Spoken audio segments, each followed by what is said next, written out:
Hello everyone. आज हम बात करें कि देखिए आपके जैसे आईबीपीएस पीओ का नोटिफिकेशन आ गया है तो लास्ट आपके 50 डेज ही बाकी हैं। सितंबर के लास्ट वीक में आपका एग्ज़ाम हो सकता है एंड मे बी किसी का अक्टूबर में हो सकता है, किसी का सितंबर के लास्ट में। तो आपके पास लगभग अगर हम माने तो आपके पास 50 डेज है। क्या आप इन 50 डेज में आईबीपीएस पीओ क्रैक कर सकते हैं? आप ऑब्वियसली क्लियर कर सकते हैं, सच में क्लियर कर सकते हैं अगर मेरी माने तो। आपको जस्ट करना क्या है आईबीपीएस पीओ को क्लियर करने के लिए? मोस्ट इंपॉर्टेंट चीज़ क्या है इसके बारे में? जैसे देखिए कि मैथ्स एंड रीजनिंग अगर हमने जैसे देखिए आरआरबी की प्रिपरेशन की है तो आपका मैथ्स एंड रीजनिंग ऑलरेडी अच्छा हो गया है। इसमें जैसे 40 क्वेश्चन आते हैं मैथ एंड रीजनिंग के, लेकिन जो आपका आईबीपीएस पीओ का एग्जाम है उसमें किस तरह से क्वेश्चन आएंगे, उसमें आपको 30 इंग्लिश के, 35 मैथ्स के एंड 35 ही आपको रीजनिंग को देखने को मिलेंगे। एक तो क्वेश्चन कम होंगे, आपको 20 सबकी सेपरेट मिनट्स मिलेंगी। इतना आपको आरआरबी में ना थोड़ा एक टेंशन का भी माहौल होता है कि कौन से पे जाएं, पहले ये करें या वो करें। कई बार क्या होता है जो टाइमिंग फिक्स टाइमिंग होती है वो सही भी होती है और कई बार वो गलत भी होती है। मे भी हमें उस सेक्शन में वो चीज़ें ना आती हूँ। अब हम बात करें कि आप कैसे कर सकते हो इसको। देखिए आरआरबी के अंदर इतना मैथ एंड रीजनिंग पढ़ा है आपने, तो आपकी अच्छी प्रिपरेशन मैथ एंड रीजनिंग की तो हो चुकी है। अब आपको क्या करना है, जैसे आरआरबी के लिए हम मेंस के लिए प्रिपेयर करेंगे तो मेंस के मॉक टेस्ट मैं आपको करवाने की सोच रही हूँ। ट्रस्ट मी, ये 800 की सीरीज़ मैंने स्टार्ट की थी लेकिन सच में मुझे टाइम नहीं मिला, इस वजह से मैं नहीं बना पाई वीडियोज़। एंड मुझे ये था कि लास्ट में आप लोग जो आपने किया हुआ है आप वही पढ़ने की कोशिश करेंगे तो आप लोग नहीं देखेंगे वीडियोज़ को, और मुझे टाइम भी बिल्कुल नहीं लगा। लेकिन मेंस में अभी टाइम है तो मैं मेंस के भी आपको मॉक टेस्ट कराऊंगी। हम डिफरेंट साइट से, जैसे टेक्स्ट बुक हो गया या फिर बाकी गाइडली हो गया, जो भी मेरे पास मॉक टेस्ट है मैं सबके आपको करवाने की कोशिश करूंगी। ठीक है, कंप्लीट मॉक टेस्ट, ताकि आप लोगों की अच्छी प्रिपरेशन रहे मेंस के रिगार्डिंग। क्लियर? अब देखिए सोचने वाली बात यह है कि मेंस की पढ़ेंगे तो भी उसमें मैथ रीजनिंग आपका अच्छा हो चुका है आईबीपीएस पीओ के लिए भी। उसके आप थोड़े बहुत डेली बेसिस पे एक एक दो दो मॉक टेस्ट लगा देंगे मैथ एंड रीजनिंग के तो भी आपका हो जाएगा। आरआरबी में आपने इतना पढ़ लिया। अब मोस्ट इंपॉर्टेंट चीज़ क्या है, किस चीज़ में आपको प्रॉब्लम फेस करनी पड़ सकती है, वो है इंग्लिश। कि स्टूडेंट्स को ये कि हम इंग्लिश कैसे करें, इंग्लिश ही तो नहीं आती, तभी तो हम आरआरबी की तरफ मूव किए थे। तो इंग्लिश नहीं आती तो इंग्लिश आ जाएगी। देखिए मैंने खुद ओवरकम किया है। 0 नंबर आना, 1 2 3 5 नंबर, 6 नंबर आना, और कई बार तो नेगेटिव में जाना। और अगर 6 नंबर आ गए तो भी ये नहीं पता कि ये कहाँ से आ गए, और नेगेटिव में चले गए तो ये नहीं पता कि ये नेगेटिव में क्यों चले गए। ऐसी सिचुएशन थी मेरे साथ। अगर मेरे 8 या 10 नंबर आ जाते तो भी मुझे ऐसा लगता था कि ये कैसे आ गए।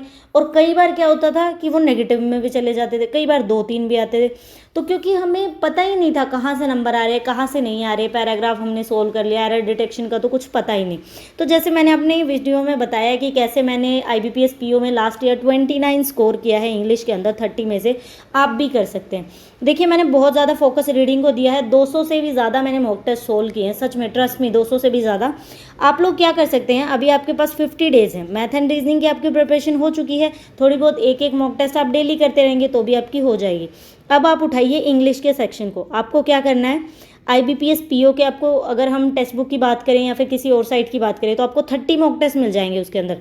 30, या यहाँ पे भी आईबीपीएस पीओ के 30 हैं, एसबीआई पीओ के 30 हैं, आईबीपीएस क्लर्क के 30 हैं, एसबीआई क्लर्क के 30 हैं, इस तरह से आरबीआई ग्रेड भी आपको सब तरह के मॉक टेस्ट मिलेंगे, सेक्शनल भी और प्री के भी, मेंस के भी। आप उठाइए, हर रोज़ आपको 3 सेक्शनल मॉक करने। तो वो 3 सेक्शनल मॉक करेंगे तो आप इन 50 दिन में 150 मॉक को कवर कर देंगे। सच में आपके 150 मॉक कंप्लीट हो सकते हैं अगर आप इस तरह से प्रिपरेशन करें तो।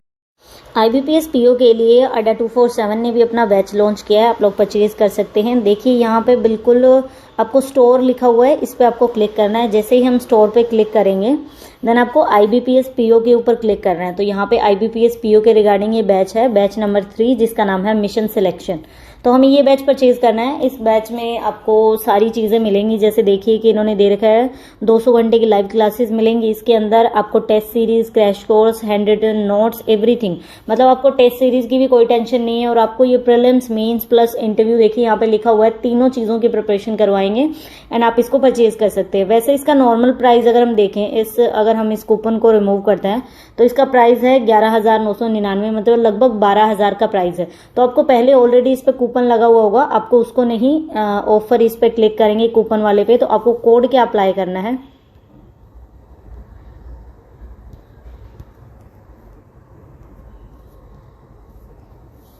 कोड अप्लाई करना है आपको, जैसे TSS77, इस कोड को अप्लाई करना है TSS77, तो आपको 77% का डिस्काउंट मिलेगा।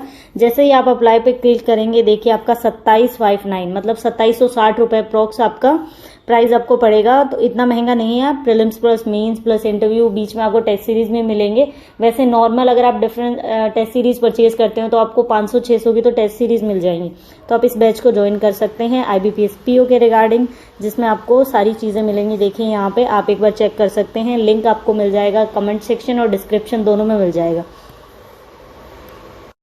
जैसा कि मैंने आपको बताया कि आप 50 डेज हैं आपके पास, हर रोज़ आप 3 सेक्शनल मॉक करते हैं इंग्लिश के, तो भी आपके 150 मॉक हो जाएंगे। क्लियर, आपने 150 मॉक सोल्व कर लिया। अब आप सोचेंगे कि हमें तो कुछ आता ही नहीं, हम सोल्व क्या करें। कुछ भी ना आता हो जाए, मुझे भी कुछ नहीं आता था, मैंने सबसे ज़्यादा रीडिंग और मॉक टेस्ट पे फोकस किया है। अगर आपको चाहिए कि ग्रामर भी थोड़ा बहुत पढ़ना है तो आप 120 रूल्स पढ़ लीजिए। निमिषा बंसल मैम की एक क्लास है, आपको 10-11 घंटे की, वो कंप्लीट कर दीजिए। 2-3 बार पढ़ लीजिए उसको, लिखना है तो लिख लीजिए, आपको वो मेथड याद हो जाएंगे क्या क्या मेथड है। उसके बाद आपको क्या करना है, जैसे मान लीजिए कि मैंने फर्स्ट मॉक किया, उसके अंदर जैसे 5 मेरे पास एरर डिटेक्शन है। क्लियर, 5 एरर डिटेक्शन हो गए, तो उसमें मुझे जैसे मान लीजिए मेरे सारे ही गलत हो गए, आपके सारे गलत हो गए, तो आपने देखा कि आइदर के साथ और लगाते हैं, नाइदर के साथ नोर लगाते हैं। जब कोई सेंटेंस पास्ट में हो चुका होता है तो वर्ब की सेकंड फॉर्म लगाते हैं, होने वाला होता है तो हम ये लगाते हैं। तो वो कुछ ना कुछ दिमाग में चीज़ें रहती हैं। उसी मॉक टेस्ट को मान लीजिए आपने 3 मॉक टेस्ट एक दिन में किए, स्टार्टिंग में आप 1 कर लीजिए, 2 कर लीजिए, लेकिन 3 का बनाइए रूटीन। आप 3 मॉक टेस्ट मान लीजिए आपने किए, आपने उनको रिवाइज किया, नेक्स्ट डे आप फिर कर रहे हैं, हफ्ते में 2 दिन का गैप कर लीजिए, उन दिनों में आप उन सभी को 2 बार रिवाइज कर रहे हैं, तो आपको बार बार चीज़ें याद आ रही कि आइदर के साथ और, आइदर के साथ और, नाइदर के साथ नोर, नाइदर के साथ नोर, तो ये चीज़ें हो रही हैं तो आपको याद हो जाएंगी। जैसे आपने कोई पैराग्राफ लिया, आपने पैराग्राफ सोल्व किया, तो नॉर्मल क्वेश्चन तो आप लोग कर लेंगे, उसमें जो वोकैब यूज़ हुई है वो आपको मतलब पता होना चाहिए कि इसका क्या मतलब है। आप वहाँ से चाहे सीख लीजिए, आपको 3 वोकैब के वर्ड मिले, वहाँ पे उन्होंने पूछा कि इसका सिनोनिम क्या है, इसका एंटोनिम क्या है, या फिर ये फ्रेजल वर्ब है, ये क्या है, तो आपको पता लगा इसका मीनिंग, आपको याद होगी वो चीज़। नेक्स्ट डे आपको उसको फिर रिवाइज कर रहे हैं। इस तरह से अगर आपने 150 मॉक टेस्ट में कितनी सारी चीज़ें रिवाइज कर ली, तो एग्जाम में तो सिर्फ 30 क्वेश्चन आने हैं। सबसे बेस्ट मेथड यही है, जितना हो सके आप मॉक टेस्ट को सोल्व करिए, आपका सिलेक्शन डेफिनेटली होगा। एंड मैं करवाऊंगी आपको मॉक टेस्ट सोल्व, अगर आपको चाहिए तो हम मॉक टेस्ट सोल्व करेंगे, पहले नहीं बोल रही, लेकिन अगर टाइम मिला तो मैं आपको वीडियोज़, मेंस का तो मैं सेक्शन ज़रूर करवाना चाहती हूँ आपको, और प्रीलिम्स की भी तैयारी करेंगे IBPS PO की। Thank you for watching the video. And अभी फुल फोकस करिए, आप RRB का आपका एग्ज़ाम है, उस पर फुल फोकस करिए, लेकिन इसको जस्ट दिमाग में रखना है कि हमें ये भी एग्ज़ाम क्रैक करना है। क्लियर, चलिए यही वीडियो को ख़त्म करते हैं। थैंक